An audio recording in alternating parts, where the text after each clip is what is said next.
मुदानो बानो थाखाय खावलाय हरबाय कार्बि आंलं जिल्ला थाखाय फंसे गोबारै मावफुंनाय फरायनाया खावलाय हरबाय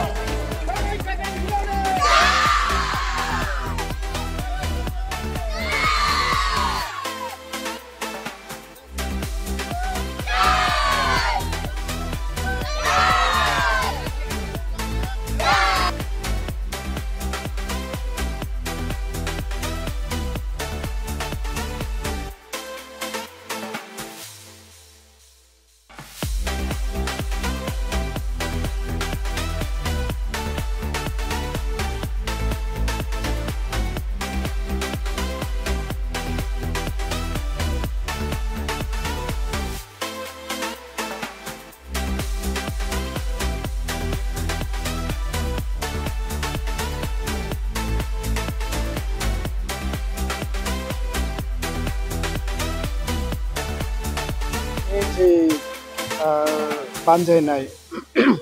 अंडर 13 बॉयज और अंडर 15 गर्ल्स बे मोन्नैबो टुर्नामेन्टनि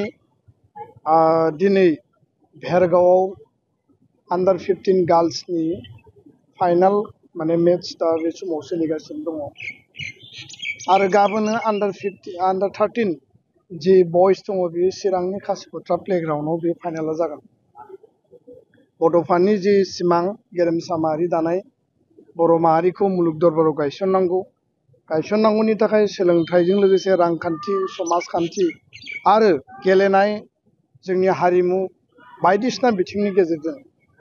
जों गासै बिथिंजों जौगानायनि मोनसे थांखि आरो उद्देश्यखौ लानानै दुलाराय बर' फरायसा आफादा हाबा मावदों आरो बे बड'फा गोजोरथियारि सोलायनाय मावथांखिनि मोनसे गुबै आयदा हिसाबै नैबे फुटबल टुर्नामेन्टखौ जोङो खुंफुंदों देग्लाय बोसोराव जायफोर दखराया जिल्लायाव चेम्पियन जाबाय जिल्लानिफ्राय चेम्पियन जानाया दिनै मिरुआव गेलेदों आरो 2 आरो 3 नभेम्बराव जागायनाय माने डे लं सानसेयावनो जोङो हल डे बे गेमखौ खुंफुंदोंमोन आरो दिनै फाइनाल गेमखौ जोङो मोनफैनो हादों बे समाव भेरगावआव कार्बि आंलं जिल्ला आरो क'क्राझार जिल्ला अलरेडि फार्स्ट हाफा जोबनानै थांबाय क'क्राझार 1 सरि कार्बि आंलं 1 आरो क'क्राझार 0 बे मोननै दिनै स्करा सोलिगासिनो दङ दा सेकेन्ड हाफा जागायबाय जों मिजिंथिदों जे दुलाराय बर' माहारिनि जिउ जारिमिनाव बा लामा हान्थिनायाव जोंनि यां जेनेरेसनखौ जोंनि यां टेलेन्टफोरखौ साफा साफा प्रफेशनेल प्लेयार जेरै दुर्गा बर' हलिचरन नार्जारी अपुर्णा बर' बिथांमोन बायदि जों प्लेयार आरोबाव जोङो सृष्टि खालामनायनि जे जोंनि मुल गुबै उद्देश्य आरो नेशनेल लेभेलाव स्टेट लेभेलाव इन्टारनेशनेल लेभेलाव जोङो गोबां प्लेयार्स दिहुननानै बिथांमोननि स्पर्ट्सनि गेजेरजों केरियार दानाय स्पर्ट्सनि गेजेरजों गावनि जिउखौ माने दैदेनलांनाय आरो बर' माहारियाव स्पर्ट्स पार्सनेलिटिनि जि संख्या बियो जाहाथे जोबनो रोङै ओंखारो बे मोनसे मटिभेशन